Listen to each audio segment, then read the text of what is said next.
Imagine waiting a decade for something that promises to finally destroy the biggest barrier in gaming, only to realize the final product is facing a massive identity crisis. Valve just dropped the Steam Machine, and it is easily one of the most fascinating yet deeply frustrating pieces of tech we've seen in years. For the longest time, we've been forced to choose. You either get the raw power and freedom of a gaming PC or the absolute convenience of a console in your living room. You can't have both. But Valve looked at that problem and decided to build a nearly silent tiny cube that sits right under your TV. They wanted to completely bridge that gap. And honestly, the way this thing integrates into your living room is pure wizardry. Think about how annoying it is to use a regular PC on a couch. You need a wireless keyboard, a mouse, and navigating Windows is a nightmare. Valve solved this by loading the cube with Steam OS. It feels immediately familiar if you've ever used a Steam Deck. But the real magic is underneath. Using a translation layer called Proton. You don't need to know how Linux works. You just press a button and Windows games just run. No driver conflicts, no command lines. They even engineered a custom motherboard just to make sure the device communicates flawlessly with your TV via HDMI CEC. You hit the button on your controller, your TV turns on, select the right input, and you're in. There's even a console-like feature that lets you suspend your game and resume it in about 5 seconds. Though, to be fair, because this is pre-release software, the user interface can get a bit laggy while a game is suspended, but it's a massive step forward. But here is where the story takes a weird turn.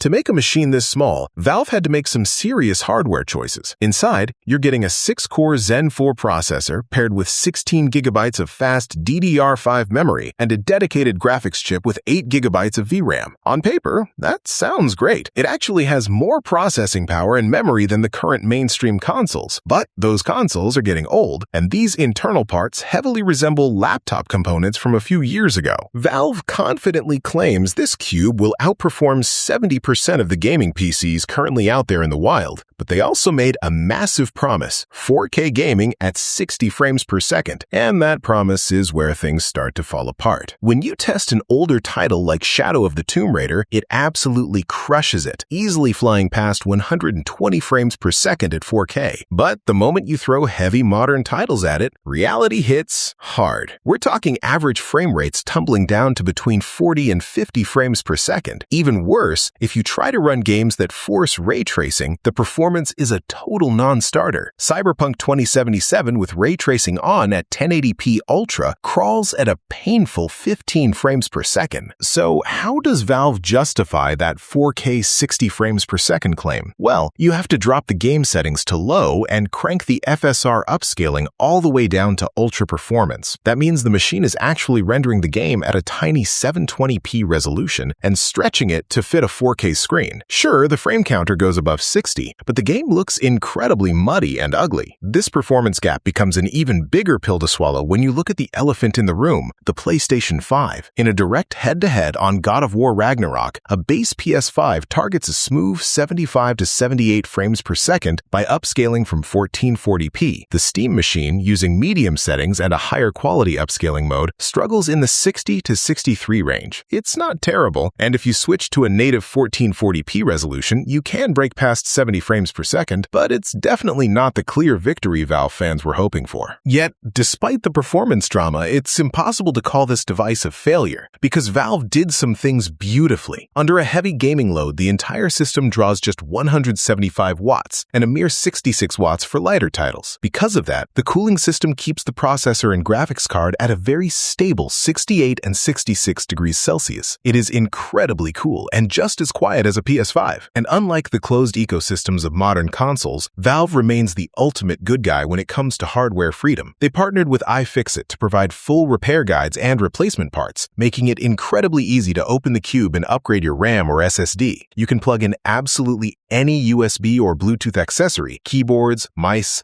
third-party headsets, without worrying about proprietary licensing. Some audio gear did sound a bit quieter than usual, but that feels like a minor bug Valve will patch later. You can even wipe the drive and install Windows if you hate SteamOS, though you'd lose that sweet 5-second game suspend feature. So we have a beautifully engineered, quiet, highly repairable living room PC that struggles with true 4K gaming. what does a machine like this actually cost? This is the breaking point for most people. The 512GB model lands at a massive $1,050, while the 2TB version jumps to $1,350. To put that into perspective, you can buy a PlayStation 5 for $600 or a much more powerful PS5 Pro for $900 and still have money left over for a year of online subscriptions and games. Valve actually admitted they wanted this to be about $200 cheaper, targeting a price closer to what we saw with the Steam Deck's aggressive positioning. But a massive spike in global RAM pricing completely ruined those plans. Furthermore, Valve isn't taking a loss on the hardware because they can't guarantee you'll actually buy your games through Steam since the system is so open. But before you completely write it off, you have to look at the total cost of ownership. With a console, you are forced to pay around $110 every single year just to play your games online. On the Steam machine, online multiplayer is completely free. Over a 5-year lifespan, that is $550 saved right there. Plus, the device doubles as a fully functional desktop computer. You can literally throw it in a backpack, take it to work, do your daily tasks, and then bring it home to play. Right now, the Steam machine sits in a very weird spot. It's a premium price for a product that doesn't necessarily deliver premium gaming performance. If it cost around $800,